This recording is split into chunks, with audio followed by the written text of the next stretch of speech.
بسم اللہ الرحمن الرحیم بسم اللہ الرحمن الرحیم الحمد للہ رب العالمین والصلاة والسلام علی اشرف الانبیاء والمرسلین وعلی اہل بیتہ الطیبین الطاہرین المعصومین۔ عزیز طلبہ، السلام علیکم ورحمۃ اللہ وبرکاتہ۔ شرح العلوم اول درس نمبر 26 میں آب مضاف کی تطہیر میں اقوال پیش کیے جائیں گے۔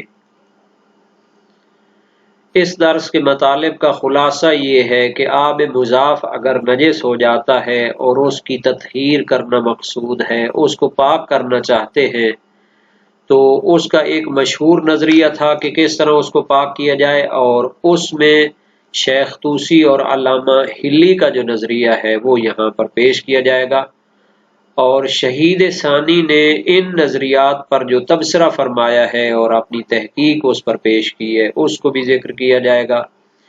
اور جھوٹا پانی جو ہے، جس میں کوئی حیوان اپنا منہ مارتا ہے یا اس نے اس میں اپنا جو ہے نا جی کوئی بدن کا حصہ لگایا ہے، تو اس کی تعریف کی جائے گی اور اس کے احکام بھی پیش کیے جائیں گے۔ جھوٹا پانی یا جھوٹا پانی جو بھی کہتے ہیں ہمارے ہاں، تو اس کے احکام کیا ہیں اس پر بھی تبصرہ کیا جائے گا۔ سب سے پہلے آب مضاف کو پاک کرنے میں دو اور قول بھی ذکر کرنا چاہتے ہیں، چونکہ ایک قول جو مشہور کا ہے اور تحقیقی قول ہے اس کو پہلے ذکر کیا جا چکا ہے، اب جو اس کے مقابلے میں شیخ طوسی اور علامہ ہلی کا قول ہے اس کو پیش کر رہے ہیں۔ عبارت کو دیکھتے ہیں، فرمایا وَمُقَابِلُهُ طُهْرُهُ بِأَغْلَبِيَّةِ الْكَثِيرِ الْمُطْلَقِ عَلَيْهِ وَزَوَالِ أَوْصَافِهِ وَطُهْرُهُ بِمُطْلَقِ الْاِتِّصَالِ بِهِ وَإِنْ بَقِيَ الْإِسْمُ۔ مقابلہ، اس صحیح تر قول، اصح قول کے مقابلے میں دو قول ہیں۔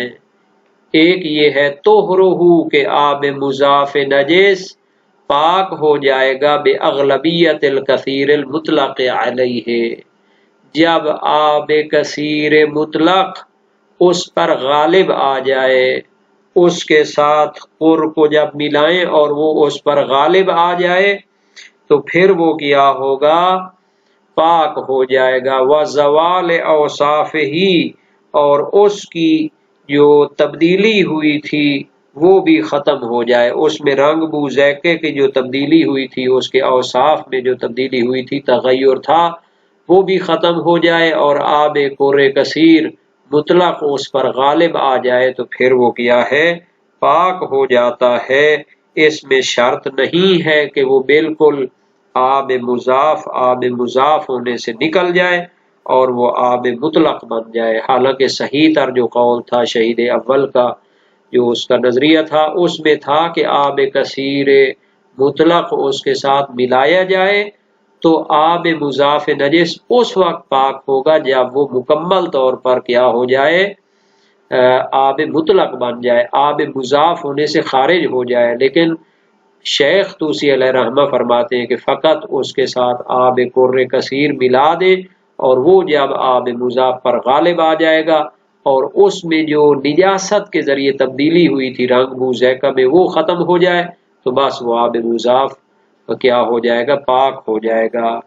یہ شیخ طوسی کا نظریہ ہے۔ وَطُهْرُهُ بِمُطْلَقِ الْاِتِّصَالِ بِهِ وَإِنْ بَقِيَ الْإِسْمُ، اور علامہ ہلی کا نظریہ یہ ہے کہ آب مضاف جب آب قر کثیر کے ساتھ ملے گا تو وہ پاک ہو جائے گا۔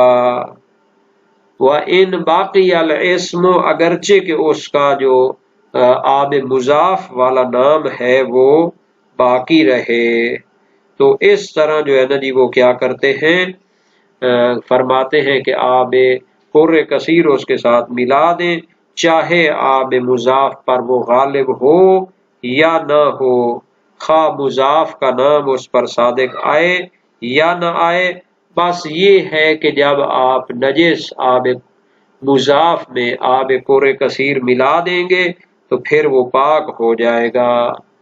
یہ دو نظریات ہیں جو صحیح تر قول جو شہید اول کا تھا اس کے مقابلے میں ہیں، چونکہ شہید اول تو فرماتے تھے کہ وہ آب مضاف نجس اس وقت تک پاک نہیں ہو سکتا جب تک کہ وہ آب کور کثیر ملانے کے ذریعے آب مضاف ہونے سے خارج نہ ہو جائے اور بالکل وہ چینج ہو کر اس کی ماہیت اور حقیقت بدل کر آب مطلق نہ بن جائے، وہ پاک نہیں ہو سکتا۔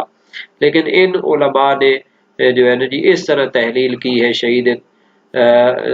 شہید ثانی فرماتے ہیں کہ شیخ طوسی نے آب کر کثیر مطلق کو اس پر غالب آنے کو جو ہے نا شرط قرار دیا ہے، اور اس کی جو تبدیلی ہے اس کو زائل ہونے کو شرط قرار دیا، بس وہ پاک ہو جائے گا۔ جبکہ علامہ ہلی فرماتے ہیں طہرہ یعنی آب مضاف نجس پاک ہو جائے گا بے مطلق الاتصال بہی کہ جب اس کے ساتھ کور کثیر ملائیں گے، وَإِن بَقِيَ الْإِسْمُ اگرچہ کہ اس پر نام جو ہے باقی رہے آب مضاف کا، اور چاہے آب مضاف پر کور غالب ہو یا نہ ہو۔ تو اس طرح معلوم ہوا کہ یہاں پر دو قول اس کے مقابلے میں موجود ہیں جو کہ علامہ ہلی اور شیخ طوسی کی طرف سے نقل ہوئے ہیں۔ تو ان کے بارے میں اب شہید ثانی نے کیا تبصرہ فرمایا ہے؟ شہید ثانی کا ان اقوال پر تبصرہ، شہید ثانی فرماتے ہیں یدفعہما، ان دونوں اقوال کو رد کیا جاتا ہے، ان کو دفع کیا جاتا ہے، ان کو رد کرتے ہیں مع اصالت بقاء النجاست، دو دلیلوں کے ساتھ شہید ثانی ان اقوال کو رد کرنا چاہتے ہیں۔ پہلی دلیل کیا ہے؟ اصالت بقاء النجاست، اس کو استصحاب بقاء نجاست بھی کہہ سکتے ہیں۔ اس کو کس طرح پیش کریں گے کہ آب مضاف میں جب نجاست گری تو وہ نجس ہوگی، اب اس کی نجاست کا ہمیں یقین ہے، اب اس میں ہم نے کور کثیر ملایا، جب تک وہ آب کور کثیر کے ملنے